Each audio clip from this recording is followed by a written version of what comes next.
Salut à toi, jeune outsider, et bienvenue dans cette dernière vidéo de Shaiman Outsider. Du coup, aujourd'hui, on part sur une FAQ, une foire aux questions. Vous m'avez envoyé des questions il y a 2 semaines et je vais y répondre maintenant. Donc, je te propose qu'on commence directement par la première question. Comment gardes-tu la foi quand après une année de dur labeur, tu as 300 abonnés, alors que si tu faisais de la merde genre TikTok, tu en aurais au moins 100 000 en un mois? Alors, j'ai plusieurs choses à dire.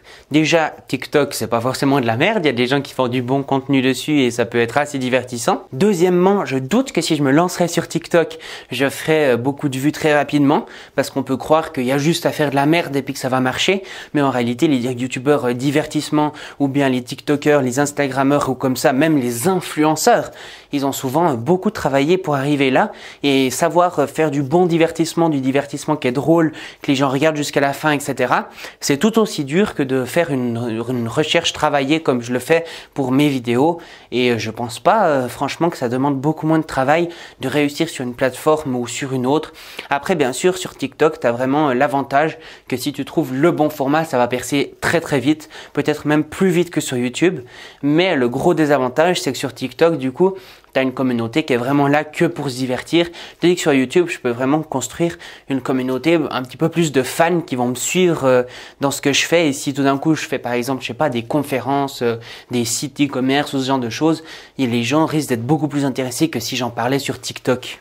Ensuite, deuxième question, comment fais-tu pour garder le calme quand tu parles? Parce que j'ai parlé d'écologie, des ressources, etc. à ma famille et ils ne me prenaient pas au sérieux. Alors pour rester calme dans un débat, il y a une technique qui est très très simple, c'est de se demander pourquoi on est en train d'avoir cette discussion ou ce débat. Soit tu le fais pour ton ego, pour dire non, moi j'ai raison, toi t'es qu'un gros con, ferme ta gueule. C'est un petit peu ce qui se passe en politique ou bien sur des débats télévisés, mais aussi souvent dans des débats un petit peu plus familiaux ou ce genre de trucs où tu vas dire des trucs et puis finalement ton but c'est pas vraiment de convaincre l'autre ou bien de réfléchir à une discussion un petit peu plus collective, à une réponse collective, mais plus finalement juste de dire non, moi j'ai raison, toi t'as tort, t'es qu'un gros con. En général, quand les gens se fâchent, c'est que tu es dans ce type de débat. Ou bien que quand toi, tu as envie de t'énerver, c'est que tu es dans ce type de débat. Et du coup, le deuxième type de débat, c'est quoi? Je suis pas sûr de moi, mais je crois que ça s'appelle une discussion épistémologique. En fait, c'est un débat où tu sais que tu as raison et tu as envie que les gens viennent vers toi, tu vois. Par exemple, dans le truc de l'écologie,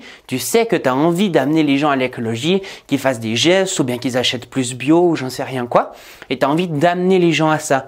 Et pour ça, la meilleure solution pour pas se fâcher et puis que l'autre comprenne ça et puis ils le prennent pas comme une agression, c'est de poser des questions. Par exemple, avec l'écologie, tu vas par exemple dire mais pourquoi est-ce que tu n'achètes pas du bio? Puis la personne elle va te dire peut-être ouais, je pense que le bio c'est une arnaque, ça change rien. Mais après toi tu peux lui répondre oui, mais en fait il y a vraiment des choses concrètes, etc. Du coup, qu'est-ce qui fait que tu penses que le bio c'est une arnaque? Et puis du coup la personne elle va répondre encore autre chose. Et puis en fait le but c'est en posant des questions finalement d'amener la personne là où tu as envie d'aller. Et l'avantage de poser des questions pour amener la personne là où tu as envie, plutôt que de simplement dire non, regarde, le bio c'est bien, c'est que si tu dis non, le bio c'est bien, et ben la personne elle va se dire eh, pourquoi il m'agresse comme ça, pourquoi lui il est plus intelligent que moi, pourquoi il sait des trucs que je sais pas, et la personne elle va se sentir agressée. Tandis que quand tu lui dis oui mais pourquoi tu n'aimes pas le bio, ben pourquoi tu n'achètes pas du bio, etc. c'est tu vas forcer la personne à parler d'elle-même et du coup elle va pas du tout se sentir agressée, au contraire elle va sûrement être ravie de partager son expérience et puis après quand tu vas reposer des questions par derrière, elle va se dire ah ouais il s'intéresse vraiment à moi, il s'intéresse à ce que je pense, etc. Alors que toi en réalité tu t'intéresses pas réellement à ce qu'elle pense, tu as juste envie de l'amener à quelque part. Et enfin du coup il y a le troisième type de débat qui n'est ni là pour montrer aux gens que tu as raison, ni là pour amener les gens à penser quelque chose d'autre parce que tu as envie de les convaincre, mais qui est simplement là parce que toi tu as des questions sur ce sujet, que la personne en a aussi et puis qu'en fait vous essayez en débattant de trouver des solutions ensemble et puis que l'un va faire réfléchir l'autre, etc. Et du coup, ben là, ça va vraiment être un débat dont le but, ça va être d'élever un petit peu les deux individus et puis d'arriver à des conclusions que l'un ou l'autre individuellement ne serait pas forcément arrivé. Ensuite, troisième question. Comment avec tout ce que tu fais, tu n'as pas au moins 10 000 abonnés? Je ne comprends pas. Alors, je l'ai déjà expliqué dans ma vidéo d'il y a 2 semaines, j'arrête YouTube. Mais en fait, si j'ai très peu d'abonnés, c'est pour plusieurs raisons. Déjà, je suis beaucoup trop jeune pour parler des sujets dont je parle. Imagine-toi que quelqu'un qui aime bien ma chaîne veut la faire découvrir à quelqu'un d'autre. Il va montrer une vidéo, par exemple, à son papa. Son papa, qu'est-ce qu'il va dire en tout premier lieu? qui c'est celui-là pour parler d'écologie? Ou bien qui c'est celui-là pour nous parler d'effondrement de je sais pas quoi? Et les gens, ils vont se demander qui est la personne. Et moi, je n'ai aucun titre, j'ai aucun doctorat, j'ai rien du tout. Et mon âge fait aussi que du coup, les gens ne me prennent pas au sérieux. Donc les gens qui découvrent mes vidéos, parce qu'il y a tous les jours des gens qui découvrent mes vidéos, mais qui restent pas accrochés parce qu'ils se disent qui c'est celui-là pour parler de ça. Et la deuxième raison, c'est parce que ma chaîne, c'est un peu un truc fourre-tout. Où tu vois, par exemple, là, je fais une vidéo pour parler de moi, de ma foire aux questions, etc. Et ça va intéresser très peu de monde. Il y a pas si longtemps, je t'ai fait une vidéo de 16 minutes pour expliquer mes objectifs. Il y a pas longtemps, j'ai fait une vidéo j'arrête YouTube où je parle aussi un petit peu de moi, de mes projets, etc. Et il y a beaucoup trop de ce genre de vidéos sur ma chaîne YouTube. Et ça fait qu'un nouveau visiteur qui arrive sur ma chaîne, il a de la peine à comprendre ce que je fais concrètement. Parce qu'il se dit, attends, il parle de beaucoup trop de trucs. Alors que si je ferais que des vidéos, par exemple sur de la politique ou de l'écologie ou ce genre de choses, eh ben il pourrait se dire, ah ben voilà, cette chaîne elle parle de ça. Alors quatrième question, le fait d'avoir créé ta chaîne YouTube t'a-t-il aidé à trouver des projets pour ton avenir ou avais-tu déjà ceux-ci en tête avant? Alors concrètement un petit peu des deux. J'avais déjà des projets avant ma chaîne YouTube et après le fait que je développe justement un petit peu cette chaîne YouTube et tout, ça m'a donné des idées d'encore plein d'autres projets. Ensuite, cinquième question, que penses-tu du moteur de recherche Ecosia? Alors si tu sais pas, Ecosia c'est un moteur de recherche qui permet qu'à chaque fois que tu fais une recherche, eh ben il y a l'argent qui est généré par cette recherche qui va pour planter des arbres. Et du coup là, Ecosia a déjà planté des millions d'arbres simplement en faisant des recherches. Et ce qui est très intéressant, c'est que du coup c'est un moteur de recherche qui se base sur Google. Donc les résultats sont exactement, quasiment les mêmes que si tu étais sur Google. Donc qu'est-ce que j'en pense? Ben forcément je pense que c'est génial parce que déjà si tu peux ne pas soutenir une grande multinationale qui collecte toutes tes données, donc Google, bah c'est déjà pas mal. Et en plus, bah du coup, l'argent est investi pour planter des arbres et ce qui aide énormément au réchauffement climatique et puis aussi à ce que les populations locales trouvent du travail et moins d'éboulement de terrain ou ce genre de trucs. Donc franchement, c'est tout bénef. Ensuite, question numéro 6, je crois, pourquoi tu t'étais rasé la tête? C'est parce que j'avais été à une soirée entre potes qu'ils avaient dit qu'ils voulaient me faire un joli dégradé et que finalement le dégradé, bah ça a pas trop marché. Ensuite, question numéro 7, qu'est-ce que tu fais depuis que tu as arrêté l'école? Tu ne fais plus du tout d'études, plus du tout d'apprentissage. Alors effectivement, dans ta question, tu as déjà tout résumé. Effectivement, je ne fais ni études ni apprentissage. Donc j'ai arrêté les études il y a maintenant 3 mois. Et donc non, je ne me lance pas non plus dans un apprentissage. Je prends vraiment une année où je vais essayer de développer plein de projets, dont ma chaîne YouTube Le Futurologue, pour que je puisse lancer plein d'autres projets que j'ai en tête, qui me permettraient du coup un petit peu de monétiser cette chaîne YouTube et me permettre de gagner ma vie grâce à ça. Et sinon, bah, du coup, j'ai aussi la chaîne Un Outsider qui du coup n'est pas forcément un contenu qui est vraiment réfléchi pour être mis en avant par YouTube, mais qui va plus me permettre de me dépasser moi personnellement à travers des expériences et des apprentissages un peu fous que je vais faire. Et pour te donner une petite idée du temps que ça me prend, aujourd'hui une vidéo sur Le Futurologue, ça me prend environ 3 jours complets de travail, à plus ou moins 10 heures de travail par jour. Allez, on va dire que l'écriture, etc., ça me prend plus ou moins 17 heures. Le tournage, ça me prend une trentaine de minutes. Et puis après, le montage, bah, ça me prend plus ou moins entre 10 et 13 heures de temps, donc un tout petit peu plus qu'une journée. Donc en gros, entre 2 et 3 jours de travail, j'arrive plus ou moins à créer une vidéo pour Le Futurologue. Et vu que sur Le Futurologue, je fais une vidéo par semaine, bah, ça me prend entre 2 et 3 jours par semaine pour faire les vidéos que tu vois sur cette chaîne. Et sinon, pour ma chaîne Un Outsider, bah, ça me prend là aussi entre 2 et 3 jours de travail pour une vidéo. Et vu que je publie toutes les 2 semaines, bah, ça me prend 3 jours toutes les 2 semaines. Et donc, si on fait un petit peu l'addition de tout ça sur 2 semaines, et ben durant 2 semaines, je vais sortir une vidéo sur Le Futurologue, donc moins 3 jours, une deuxième vidéo sur Le Futurologue, donc encore moins 3 jours, donc moins 6 jours, et une vidéo sur Un Outsider qui va du coup me prendre plus ou moins 3 jours aussi, donc moins 9 jours, et du coup sur 2 semaines, vu que 2 semaines ça fait de 14 jours, et vu que je bosse tous les jours, que je prends pas forcément de week-end, et ben il va me rester environ 5 jours, voire un petit peu plus, vu que ça me prend quand même un petit peu moins de 3 jours de faire les vidéos, ben il va me rester entre 5 et 7 jours pour pouvoir bosser sur d'autres projets, ou bien en ce moment qu'est-ce que je fais, c'est que je prends de l'avance pour les vidéos pour après avoir des laps de temps beaucoup plus grands sur des projets et puis pouvoir par exemple me mettre une semaine à bosser vraiment sur un projet précisément et puis à ne pas penser à devoir encore faire la vidéo. Ensuite, question d'après, as-tu des animaux de compagnie? Eh ben la réponse c'est que non, j'ai pas d'animaux de compagnie. Donc j'ai ni chat, ni chien, ni lapin, ni rien du tout. Par contre, du coup, on a des poules dans le jardin. Je sais pas vraiment si c'est des animaux de compagnie, mais sinon non, j'ai pas spécialement d'animaux de compagnie. Mais vu qu'on vit un petit peu à la campagne, bah il y a vite fait un petit peu des animaux tout autour. Des fois, il y a des vaches qui passent en plein milieu de la route. Du coup, je pense que ça doit être assez marrant pour des gens qui ont encore jamais vu ça. Ensuite, question suivante, es-tu végétarien? La réponse c'est oui, je suis végétarien.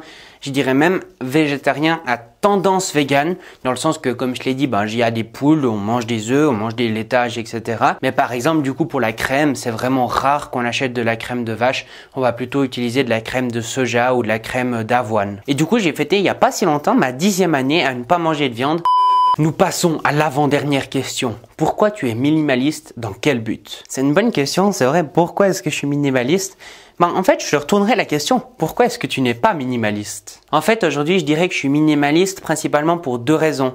De 1, pour me sortir un petit peu de la société de consommation et de 2, pour mon bien-être personnel. Alors déjà, pour ce qui est de la société de consommation et du capitalisme et tout ça, en étant minimaliste, tu achètes beaucoup moins de trucs et tu réfléchis vraiment à ce qui te fait plaisir et à ce dont tu as besoin avant de l'acheter. Et du coup, tu fais plus des achats qui servent à rien. Ça va juste t'encombrer et finalement, ces achats, ils vont servir à rien, tu vas dépenser ton argent pour rien. Donc il n'y a vraiment aucun intérêt à faire ces achats. Mais vu qu'on est dans une société capitaliste et dans la surconsommation qui nous pousse à toujours acheter plus de vêtements, plus de trucs, etc. Le minimaliste, il va te dire juste hey, calm down, t'as peut-être pas besoin de tout ça. Et puis prends juste ce dont tu as besoin et ce qui te rend vraiment heureux. Et aussi du coup, je te le disais pour mon bien-être personnel, parce que du coup, quand tu dépenses moins d'argent dans des trucs qui sont un peu futiles ou inutiles, tu peux aussi en dépenser plus dans des trucs qui te rendent vraiment heureux, dans des objets qui sont vraiment de qualité et puis qui vont durer longtemps et puis que tu sais qu'ils vont bien marcher, ou bien aussi dans des expériences qui vont être aussi assez sympas, comme par exemple faire un saut à l'élastique ou bien aller voir des spectacles ou des trucs comme ça. Après moi, c'est vrai que je vais un petit peu loin dans le minimalisme, dans le sens que maintenant j'essaye principalement d'avoir tous les t-shirts de la même couleur, d'avoir tous mes pulls soient les mêmes, etc. Et je conseille pas forcément ça à tout le monde. C'est juste que moi, ça me correspond et que je ressens pas le besoin et ça me rend pas forcément plus heureux d'avoir plein de vêtements différents et tout. Mais si t'habiller au quotidien, c'est vraiment un truc qui te fait plaisir ou bien que t'es content d'avoir des statues ou des tableaux chez toi, etc. Il y a vraiment aucune critique là-dessus. C'est juste que moi, ça me rend pas forcément heureux finalement d'avoir tout ça chez moi. Du coup, je préfère ne pas le faire. Mais le but du minimalisme, c'est pas d'avoir le moins d'objets possible. C'est vraiment d'avoir que des objets qui te rendent heureux et puis qui ont une véritable utilité.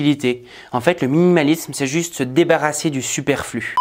Et enfin, dernière question, que penses-tu des chances d'un avenir meilleur? Déjà, j'aimerais mettre au point quelque chose, c'est que je pense pas que le présent est mauvais. Donc je pense pas que le monde d'aujourd'hui est vraiment terrible, qu'on vit dans un monde horrible, etc.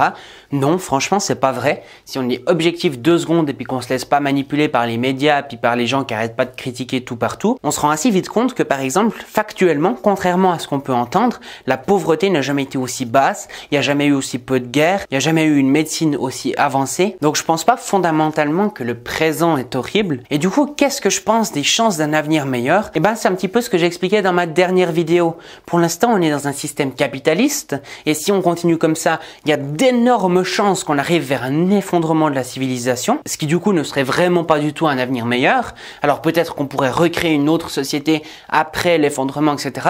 Mais en tout cas, l'effondrement en lui-même, qui risque quand même de durer un petit moment, risque vraiment d'être un moment très dur. Ou bien la deuxième possibilité, mais qui est quand même très peu probable, c'est qu'on arrête complètement le capitalisme, la société de surproduction dans laquelle on est maintenant, etc.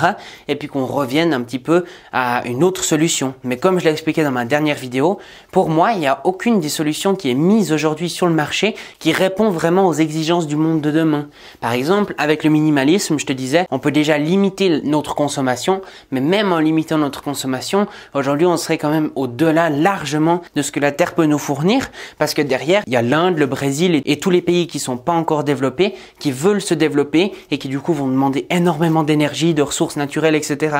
Et il y a plein d'autres systèmes comme ça qui pourraient remplacer le capitalisme, mais aujourd'hui, je pense vraiment qu'il n'y en a aucun qui remplit les exigences du monde de demain. Donc pour récapituler, qu'est-ce que je pense des chances d'un avenir meilleur? C'est très simple. Aujourd'hui, on vit dans un système qu'on appelle le capitalisme et qui a de grandes chances de s'effondrer. Et du coup, pour pas s'effondrer, il faut qu'on trouve des solutions. Et pour l'instant, aucune de ces solutions ne satisfait vraiment les exigences du monde de demain. Et même si on trouverait une solution, etc., il faudrait forcément que la population l'accepte. Il faudrait limite qu'on fasse la révolution, parce que ceux qui sont au pouvoir risquent de perdre du coup leur pouvoir dans ce monde de demain, entre guillemets. Du coup, ça risque vraiment d'être compliqué d'avoir un avenir meilleur. Donc pour moi, aujourd'hui, j'ai presque envie de dire factuellement, avec mes connaissances actuelles en tout cas, j'ai envie de dire qu'on va presque inévitablement vers un effondrement. À moins qu'il y ait une grande révolution, dans le sens pas une révolution où tout le monde a des armes, mais une révolution peut-être technologique, par exemple une intelligence artificielle qui nous permettrait de comprendre plein de trucs, qui nous permettrait de faire des avancées juste énormes au niveau de l'énergie ou ce genre de choses, et qui du coup empêcherait un petit peu l'effondrement, mais où en même temps il y aurait des risques de se faire buter par des intelligences artificielles et des robots qui peuvent lancer des lasers automatiquement avec des yeux. Donc pour faire simple, aujourd'hui je pense qu'on va presque inévitablement vers un effondrement, à moins qu'il y ait vraiment une grande avancée technologique ou bien idéologique qui nous pousse du coup vers un avenir qui serait peut-être meilleur. Et après, ce qu'il faut bien se dire, c'est que l'effondrement c'est juste un passage. Alors ça peut être un passage court comme un passage long, mais ça reste un passage, et du coup même s'il y a un effondrement, eh ben il ne faut pas oublier que ça sera juste un passage et que c'est possible que les gens qui seront encore là après cet effondrement créent un monde meilleur. Donc voilà, je crois que j'ai répondu plus ou moins à toutes vos questions. Je ferai peut-être une autre foire aux questions dans peut-être un an. Et en attendant, on se voit tous les lundis à 18 h sur cette chaîne YouTube pour parler du futur et imaginer le monde de demain. Et un jeudi sur deux à 18 h aussi sur mon autre chaîne YouTube, Un Outsider, dont tu as le lien en description pour faire des expériences et des apprentissages un petit peu extrêmes. Bon, je crois que je t'ai tout dit. Et du coup, pour la dernière fois sur cette chaîne YouTube, sur ce, c'était Shayman pour te servir. Et surtout, bien outsider.